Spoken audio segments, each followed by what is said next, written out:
Hi guys, welcome to my channel, or welcome back to my channel if you've watched my one other YouTube video. Thank you very much for coming back, it's a pleasure to have you. My name's Euan and I go by Hardback Hypebeast when I talk about books on the internet. And just to address the elephant in the room up front, I've had a bit of a week, guys.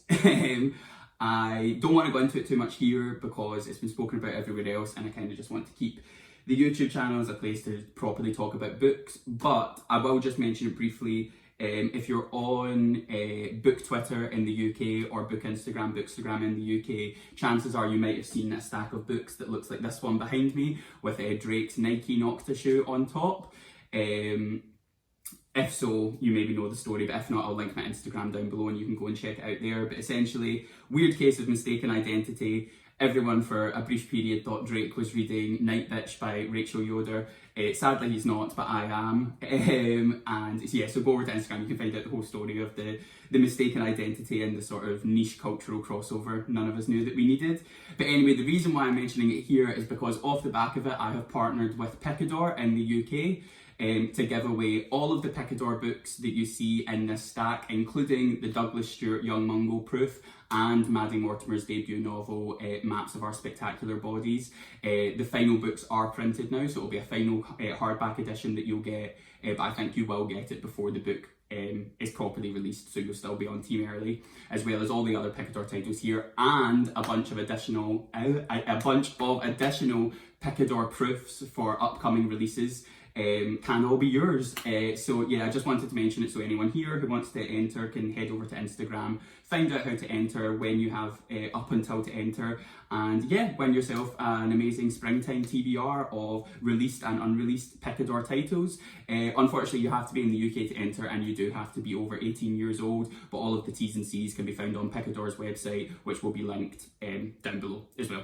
Yeah, so that's enough of that though. I think if I say Drake one more time this week, I might burst into flames. So why am I here? Essentially just here, I know I promised 2 weeks ago in my first video that I would follow up very quickly with my February reading wrap up.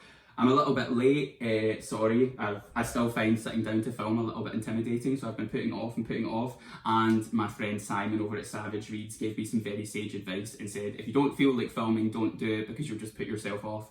So I followed that advice. Hey Simon, thank you very much.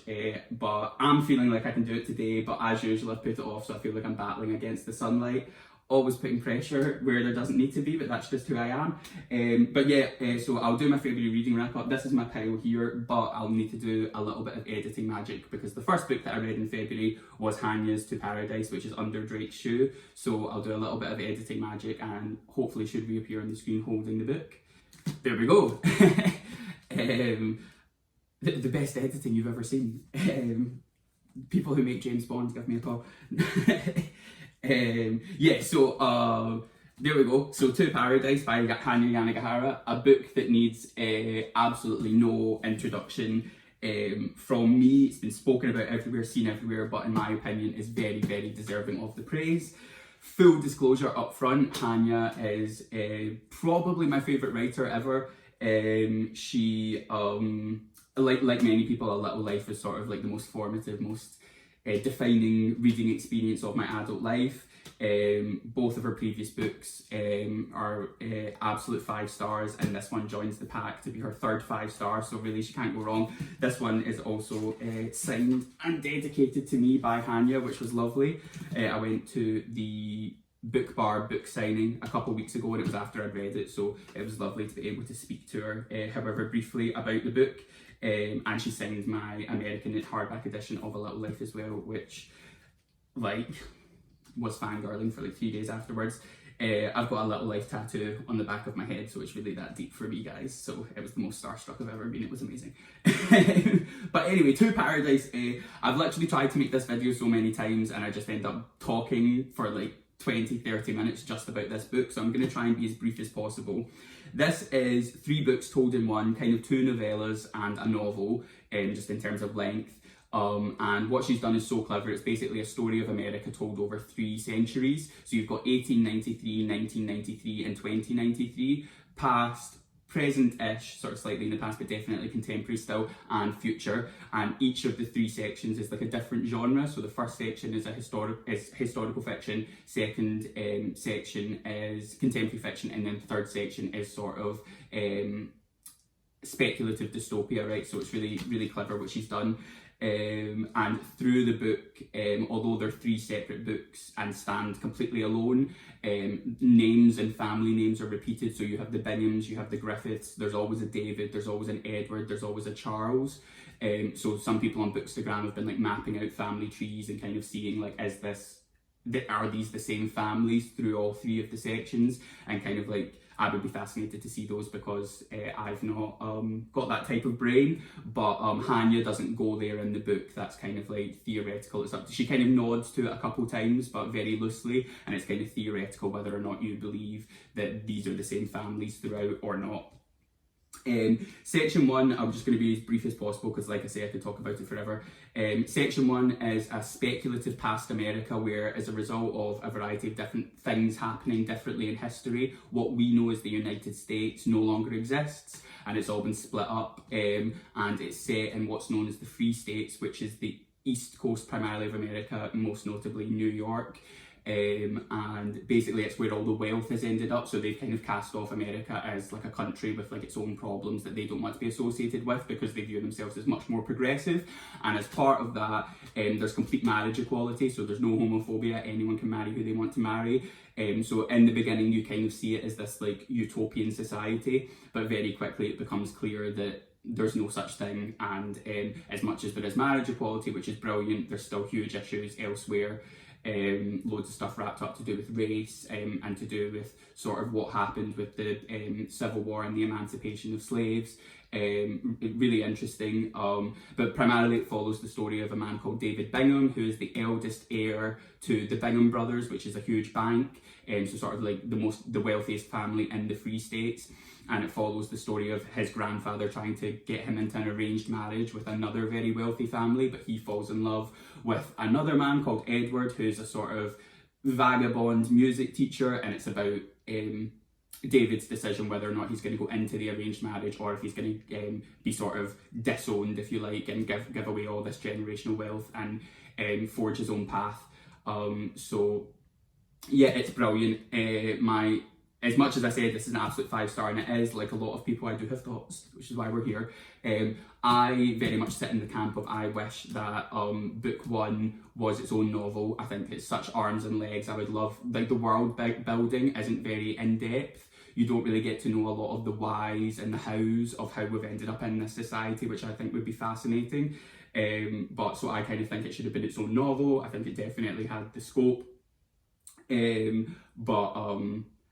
Yeah, but that's not really a criticism, do you know what I mean? You're kind of saying it was so amazing, I wish that there was more, which obviously isn't a criticism. So that's book 1. Book 2 is set between New York in 1993 during the AIDS pandemic, and split between there and Hawaii, and follows the main character, who in this book is a young man who's in a relationship with a much older man called Charles, and it's kind of about identity and like whether blood is more important in terms of like identity or how other people perceive you. It's a much quieter story, and then the other half of it is set in Hawaii, which I won't go into too much detail about that because I don't want to spoil anything, but basically it's about who is this main character, and it's mostly wrapped up with identity and also dealing with the way that the characters deal with the AIDS crisis. And the main character, like I say, his boyfriend is a lot older than him, and some of his friends have AIDS or have died or are dying, and it's kind of like about just them dealing with that. Book 2, for me, if it had been its own book, it would have been amazing. Obviously, all of Hanya's characterization, the world, it's just always so rich and detailed, and it like drags you in. So I didn't not enjoy it by any stretch of the imagination. I thought it was amazing, and if it had just been its own contemporary fiction that she'd released, I would have gobbled it up and loved it. But in the context of this book, it felt a bit like a spare part to me. I'm not sure that we needed it. I'm not sure that it added anything, and it just felt like a little bit of a lull between book 1 and book 3. So yeah, but again, that's not really a criticism. It's like, this was amazing, but sandwiched between these two things that I just felt were more amazing, it felt a bit strange. There were parts of it that really sung to me. I would absolutely recommend, obviously, if you read the whole book, definitely read all of it. But yeah, just for me, I'm not sure that it was the strongest section. I'm not really sure if, for me, it needed to be there. But then we go into section 3, which is told from two perspectives. One perspective in 2093, which is from this like sort of weird, meek narrator in the beginning. You don't really know their gender, you know nothing about them, you just know that they're living in this very dystopian version of New York where there's not enough food, there's not enough water, everyone kind of works for the government. It's become like a very dystopian society, it's very stressful, everything you do is controlled, they've got rid of the internet. It's because basically pandemic after pandemic has ravaged the world. And yeah, so it's amazing, and it's very, very timely because it's basically all of the restrictions that we saw put on us because of COVID-19. It's that taken to the nth degree, like where that would go if the virus hadn't been taken under control, or, well, I mean, was it up for debate, but if it had gone much, much, much more severely. And it's scary because this is set in 2093, which isn't even really that far away, but none of this feels unrealistic, none of this feels like it's far-fetched. It feels very much like that's what could and would happen. So that's in 2093, and then you flash back and it's a series of letters written by someone who eventually it becomes clear who that person is, but I'm obviously not going to spoil it. A series of letters written 40 years earlier, which kind of explains how we ended up there in 2093, and it's just absolutely brilliant. One of the best speculative dystopias I've ever read. It gives me chills to think about it, honestly. I'll definitely read that book again, just in isolation. It's more than half the book. It's like it's almost 500 pages on its own. Maybe not quite, maybe like 350, 360 pages, so it's kind of its own novel anyway. But yeah, no, it was absolutely brilliant. Just as always with Hanya, like such rich world building. The characters are so just right there, and they feel like exactly like real people, and everything is so nuanced and amazing. Yeah, so that's book 3. Like I say, I could talk about this book forever. I feel like I've already been talking about it for ages, but it is 700 and a bit pages, so I'm sure you can give me a break on that. But that is To Paradise by Hanya Yanagihara. Absolutely amazing. Shocked it wasn't nominated for the Women's Prize, but I'm pretty sure it's going to be nominated for the Booker. And obviously not seen the nominations yet, but would very much be very happy if it won. I think it's absolutely amazing.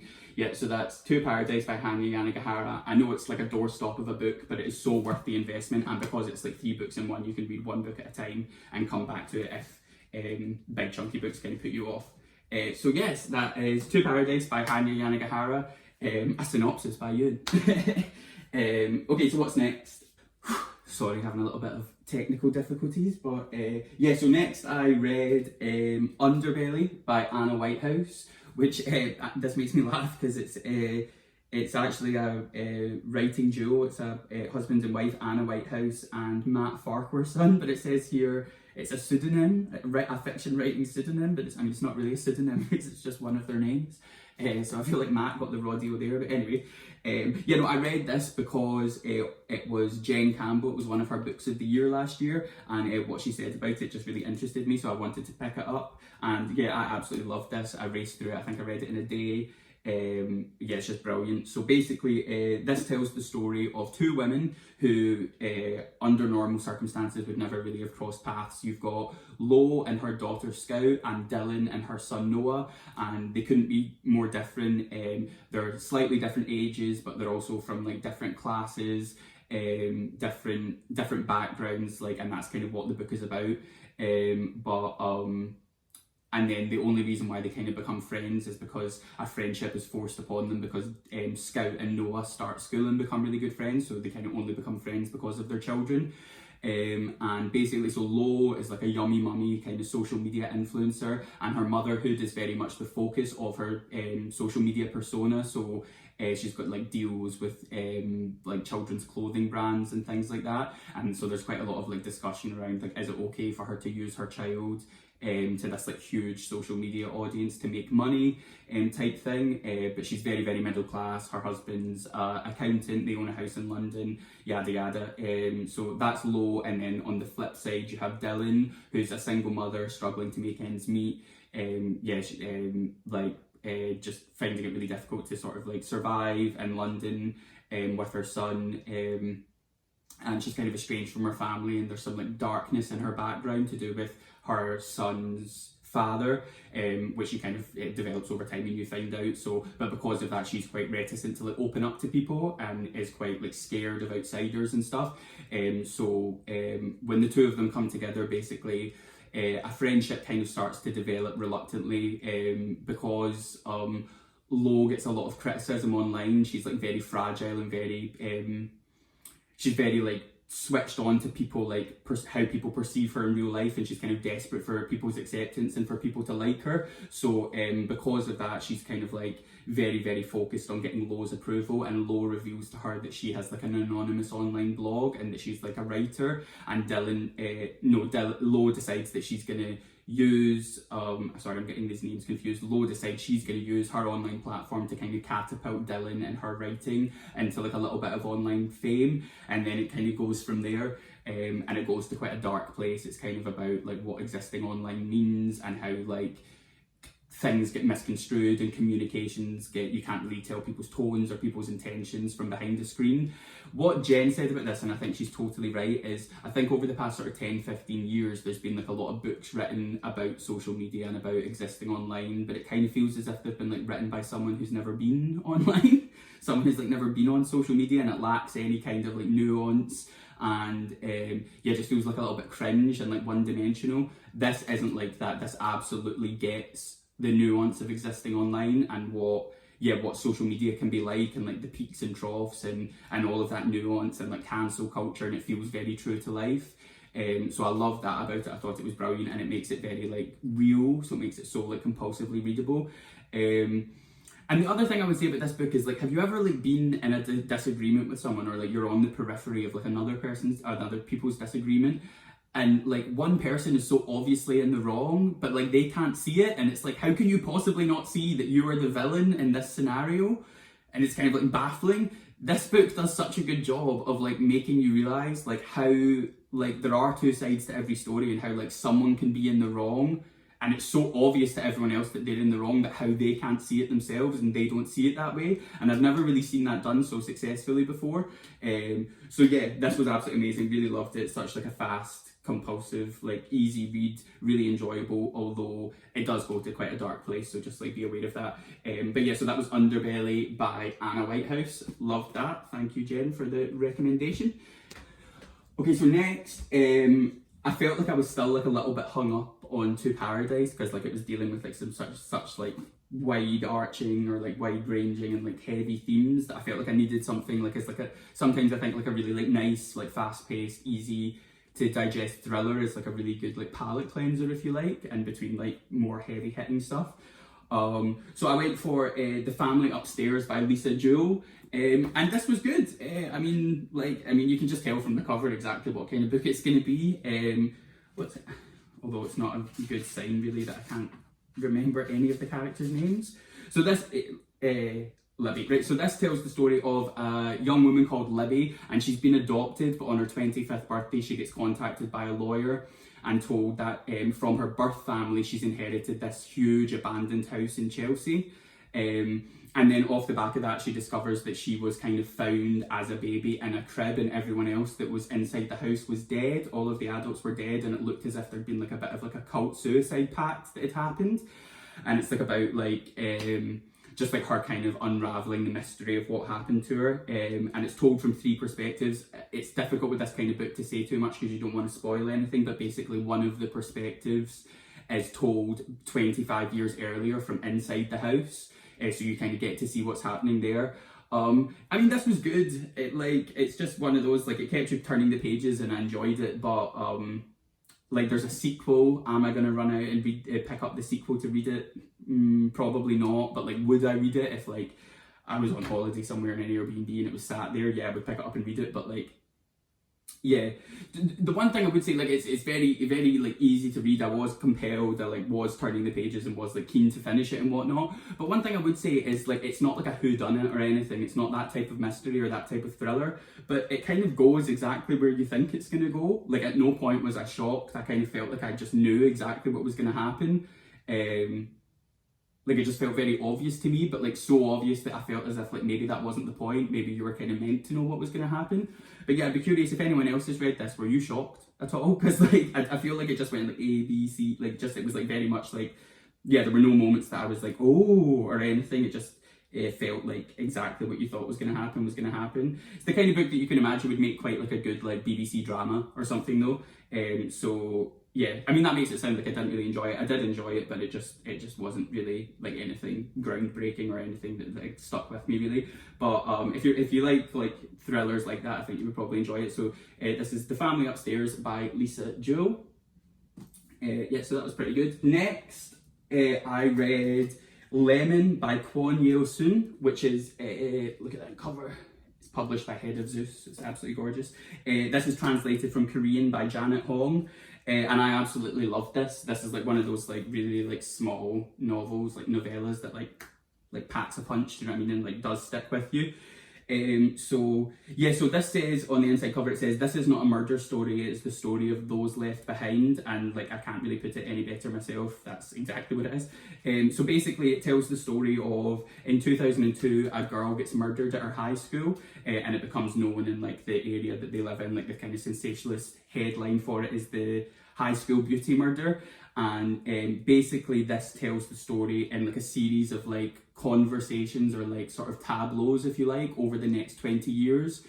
Like it tells the story of like what happens when a person's murdered, like how it reshapes everyone's lives and like the kind of fallout from it.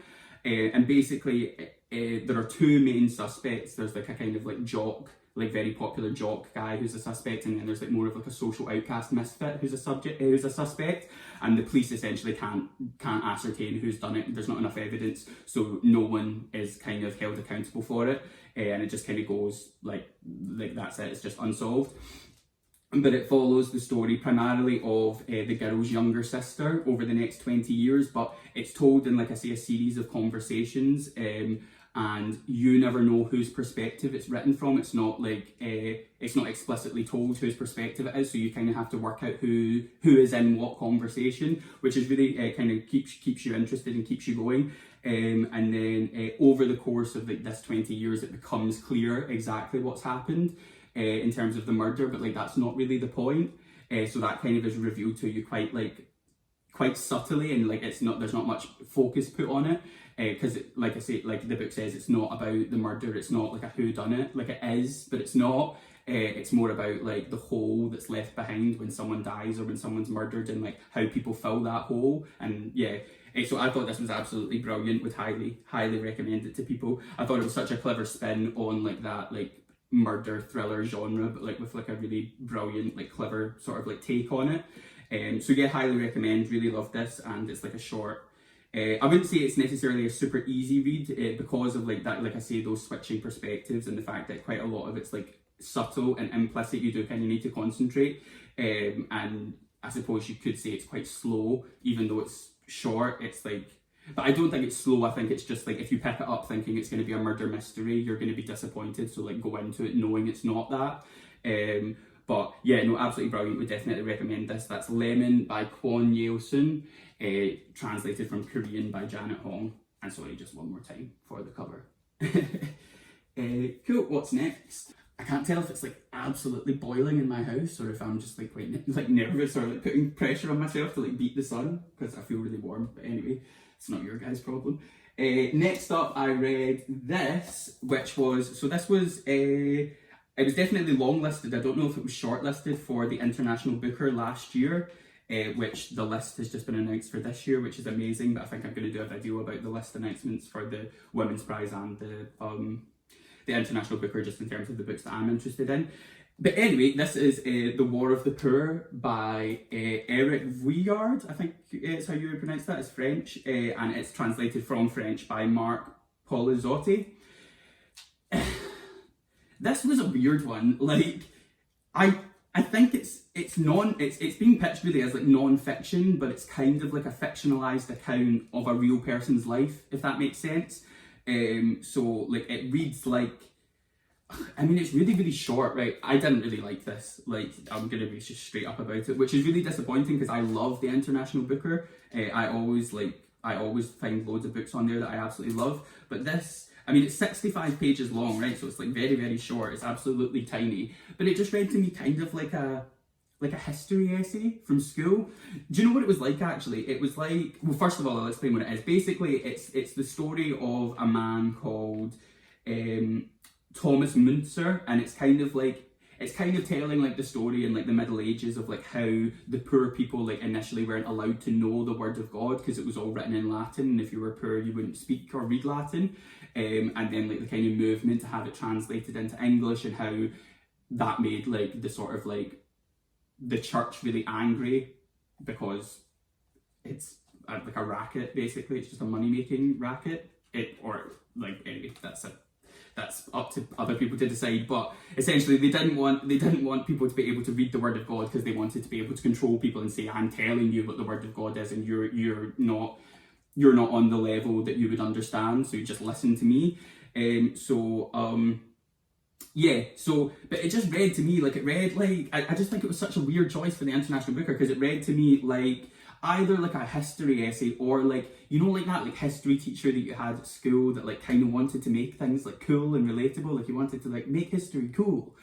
Like it just read like that, because it would be like quite like boring, like historical, like blah blah blah, but like woven into like a narrative, and then like out of nowhere there'd be like weird colloquial language. Like it just felt like something your history teacher would do. It'd be like I can't even think of an example, but like he'd be like telling you like about like something that happened in history, and then he'd be like, yeah, and then they absolutely battered them. Do you know what I mean? And you're just like, oh god, like you're embarrassing. And that's what this was to me. It was 65 pages. It wasn't like a long time investment, but I was just a bit like, why did I read that? It felt like a long read article on like the History Channel like content part of their website. Yeah, so I wasn't a huge fan of this, but I didn't invest much time in it. So that's The War of the Poor by Eric Vuillard. Okay, next, because I was just like in like a Hanya moment, I reread The People in the Trees, which is Hanya Yanagihara's debut novel. If you can believe it, it's probably the best debut novel I've ever read. The fact that this was her debut is mind-boggling. But anyway, so this is absolutely brilliant as well. This is initially set in the 1950s, and it tells the story of a scientist called Norton Perina, and basically he is selected to go with an anthropologist to an island, like a forgotten island in Micronesia, where there are rumours that there's like this tribe of people who live in the jungle who've like never been touched by like contemporary civilization, so like they're kind of like living the way that the tribe would have been living like back when the tribe sort of emerged, and there's also rumors that they've somehow like discovered a way to live forever. So the anthropologist is fascinated to go and kind of like discover their like learn about the tribe and their sort of like culture and their practices and stuff, but then in order to understand this like kind of like live forever part, they need a doctor to go, so Norton goes. Norton is basically, the way that this story is told is really clever. It's like told as if Norton has written his memoirs, and his editor is like editing them. So like throughout the narrative you have like editor's notes and footnotes, and like it's like really like kind of like meta and interesting the way that it's done. This is absolutely amazing. Basically how it opens is it opens in 1995, and it's like a press release saying that this doctor, Norton Perina, who has won a Nobel Prize for his work in like with these people I don't want to reveal too much, has been accused of rape and then by one of his adopted children. He adopts children from the island, which this is in the press release, so it's not a spoiler. And then he goes to prison for it, and then it kind of goes back through his memoir and tells it's this kind of epic tale told over decades. This is just absolutely, this is such a brilliant book. I can't even, like, it's so good. Like Norton is just like a horrible person right from the off. Like you just like do not like him as a narrator, but like you really like in some ways you just understand him in like a way that is just so Hanya. Like all of the characters are always so rich. Like there are like, do you know what I find? Like there are characters in Hanya's book that are like in the book for like 5 pages, but like you want to read a whole book about that person. Like I just don't know how she does it. She manages to like create worlds and populate those worlds with people that all just feel so 3D. Like you're just like, but who is that person? Who is that person? Like even if they're only on the page for like a few paragraphs, that person just like exists. Like for instance, the editor of this book, like although they are in it throughout, like doing like the footnotes and the editing and stuff, so you do hear it from their voice quite a lot. You don't really know very much about them, and like I'm like fascinated to know about that person, but it's like I just think it's like it's such the sign of such an amazing writer that like she can create this person that like another person could only dream to write, that they're almost like a footnote to her. They're like, she's like, yeah, no, they're just there. Like, but they're such a rich character. Anyway, I'm a stan, obviously. But this is amazing. It's I would say it's totally unlike To Paradise and A Little Life. I think all of her books are very much unlike one another, but like they have a through thread of just being Hanya. But none of them are very similar in terms of like the types of books that they are. But I would say that this is the most unique out of the 3. And yeah. That and this isn't really my vibe. Like it's historical fiction, it's kind of like an adventure story in a way. It's a lot to do with like science and stuff, but like it's just absolutely brilliant. So I'm so glad I reread this. And yeah, so that's The People in the Trees by Hanya Yanagihara. Can't recommend enough. Definitely pick that up if you've not. I think out of all of them, because this is her debut, I think this is the one the fewest people have read. And yeah, if you like Hanya, pick this up and read it. I promise you won't be disappointed. Oops. I think I've figured out why I'm so warm. I'm wearing, like my shorts are made of wool, and like the wool and the shorts are definitely cancelling each other out, and I'm actually warmer than I would be if I was wearing shorts that were not, if I was wearing trousers that were not made of wool. But anyway, we're here now, we're almost finished, so I'm just going to keep going. This is next. This is the only book that I decided not to finish this month, and I'm so disappointed because like the cover of it is like, it's one of the best covers I've seen in ages. It's The Need by Helen Phillips. That's the front, and then that's the back. Just everything about it, the colours, like just like if you look at the details of it, it's just an amazing cover. Highly recommend you go and look at it. And I'm so disappointed because I really, really wanted to love this. I picked this up because this was Sophie Islington. Her channel used to be Porcelain the Pages, but now it's just Sophie Islington. This was her book of the year last year, and usually Sophie and I have really similar reading tastes, so like almost all of her recommendations in the past have been bang on for me. But this I just couldn't get along with. Basically, for the first like 150 pages, this absolutely had me. Like I was like totally captivated, like really like couldn't put it down. And then something happens, which I obviously can't reveal, and you're just like, what? You're like, really? Like that's what's happening here? And then from there on, I just couldn't get back into it, and it just ended up feeling like, basically, like to give you like context, it's kind of like a mystery thriller, like dark novel about motherhood and parenthood, but particularly motherhood, and like it's kind of like fantastical, and like you don't know what's real and what's not, and basically it opens and it's this woman called Molly, and she's got her children Viv and Ben, both of whom are under 5, and it opens and it's like so like gripping because she basically, her husband's away on business and she thinks there's someone in the house. Like she thinks there's like an intruder in her house, and she's like cowered in a corner with her children trying to keep them safe. But then it becomes clear she's a very unreliable narrator, and you kind of like start to think like, oh, like just shut up. But then it develops and you're like, oh well, is she? All right. And then like I say, something happens and you're just like, what the is going on here? And then after that, I just couldn't really get back into it. I did really try because I wanted to like it, and I just started to find the narrator just like insufferable. And then I was like, oh, shut up. And then I'm sure this was the point, but her daughter Viv is the most obnoxious child I have ever met in a book or in real life. Like it was just like the most, like I just couldn't cope with her any longer. So yeah, I got to about here, I would say, like, so not long left, and I just had to put it down. I was like, even though like I'm like a big proponent of like, you know, life's too short to keep reading a book if you're not like enjoying it, like there's like plenty of other options. I really hate the closure of not finishing a book, especially when I'm quite close to the end, but like this was like a toxic relationship. Like sometimes you just need to walk away and accept that you're not going to get closure, because like every time I went back to this I was like, is it me? Like why can't I get into this? Like what, it's going to get better, it's going to get better, and then for me it just didn't. So sadly I had to put it down, but I think a lot of people would really enjoy it. So I think, yeah, I just didn't gel with it, but definitely pick it up if you're interested in that kind of thing. And it has a great cover. So that's The Need by Helen Phillips. My only DNF for February, but I feel like that's quite good going, so we move. Next, I absolutely flew through, in fact, The Appeal by Janice Hallett. This again, like I love a book that like has like a weird structure, or like a unconventional structure, and this is like, it's like kind of like very much invites you in. So there is no prose in this book. There's like no point is there like a narrative. It's all told through basically a murder has happened, and I can't say who's been murdered because you don't find out until like midway through the narrative who's been murdered, but basically it's told as if like there's two legal interns called Charlotte and Femi, I think.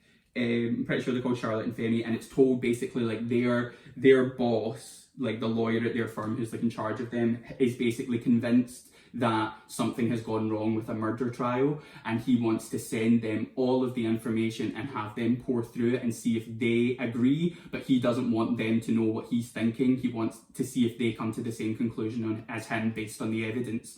So it's like, it's just so well done. So it's told like through WhatsApp messages, email chains, like notes and depositions, like all like that kind of stuff, and like the whole thing. It's primarily emails, like flyers for events that have happened. And basically what's happened is it's like in this quite small kind of twee English village, there's like an amateur drama group, and it's all set around this amateur drama group, and basically someone who's in the drama group gets murdered by someone who's in the drama group, and you're kind of trying to figure out who it is the whole way along with Femi and Charlotte. Yeah, it's not the kind of thing I can say so much about, because it's obviously very much a whodunit. It's like the new Agatha Christie. I will definitely pick up. It's quite chunky. It's like 460 pages, and I think I read it in 2 days, because you cannot put it down. Yeah, she's been kind of touted as the modern Agatha Christie, dazzlingly clever, a daring debut, just like really, really brilliant. And she's got a new book out as well called The Twinford Code, I think, it's out in hardback at the moment, which I'm definitely going to pick up. It's got like a similar style cover to this, which is really nice. I like the cover a lot. But yeah, so that was The Appeal by Janice Hallett. I absolutely love this. And this is like a good example of like kind of what like Lisa Jo's Family Upstairs didn't do. Like this is like, it's like a thriller, like you're like rushing through it, like it's like all about like the plot and the story, but it's just really, really well done. And when you get to the end, you're like, I'm so glad that I read that. Like I feel like after like The Family Upstairs, I kind of felt like, well, yeah, you know, I'm glad I read it, but I kind of feel like I wish I'd read something else instead and like used that time differently. But that is not how I felt at all with this. I was like, I'm so glad that I read this, and I can't wait to read more from her. So yeah, so that's The Appeal by Janice Hallett. Highly recommend. Okay, and then finally, thank God, because it's definitely getting dark. Finally, I read my only non-fiction of the month, which was Heartsick by Jessie Stevens. I doubt you'll be able to see the colour properly, but this is like neon. It's really, the cover's lovely. So yeah, so this is non-fiction, but basically, if you enjoyed Three Women by Lisa Taddeo, you have to read this book. You have to read this book. It's very, very similar. It's like long form journalism turned into like, it's like non-fiction but turned into like a narrative. And it's told from three perspectives, but this time it's two women and a man. So it's Claire, Patrick and Anna, and like each chapter, like it rotates between the three of them. And basically it's Jessie Stevens was like compelled to write it because basically she had her heart broken. And it's just about being in love, but then what happens when that love goes away, and like all the different forms that love can take, and like the nuances and the complications that can happen in relationships, and like people who behave badly, people who like don't deserve to get hurt but do get hurt, like the fact that like there just are no rules in love, really. Like it's just like in love you just kind of have to like dive in and just like pray that you don't drown, I suppose. Oh, that was quite profound. But like, yeah, no, it's just absolutely brilliant. Like Heartsick by Jessie Stevens. It says 3 stories of falling in love and what happens after it ends. I absolutely love this. I flew through this as well. All of the characters are like anonymized. I cannot say that word. Anonymized. Oh, there we go. And so, but it's 3 real people and very real stories. And she says that none of the events are made up. She's obviously narrativized, like weaving them together into like one story. But like every like key moment that happens is exactly how it was described to her. And yeah, it's just so real, obviously, because it is real. And just like if like you've ever like had your heart broken or been heartbroken, or like had a friend be heartbroken, you'll just really, really relate to this. And like I say, it's just like if you love, like never have I been so sure like of if you liked Three Women by Lisa Taddeo, you will like this. So definitely read it. Yeah, brilliant. Heartsick by Jessie Stevens. That was the last book I read in February. So, whew, there we go. There we have it. My first reading wrap up is done. I'm sorry, I feel like I've like rattled through that so quickly, like it's just like word vomiting everything out, but I've been putting it off, so I'm just going to go with it. Here is my February stack. Oh, here we go. I'm going to do this so that I know it's definitely in. But yeah, no, I actually had an amazing reading month in February. Only one DNF, one book, one DNF, one book I was so on, and one I didn't like, and the rest I actually really liked. I feel like there weren't any middle of the roaders. I either liked it, or I either really, really liked it, or I like was a bit no on it. So, yeah, I mean, that's it. Other than that, just remember, if you want to get involved with the giveaway, head over to Instagram. I'll link or I'll put the titles of these books anyway, all down below. And yeah, I think that's it. I don't really know how to sign one of these off, but that's it. Thank you very much, guys. And I will see you on the next video. Cheers.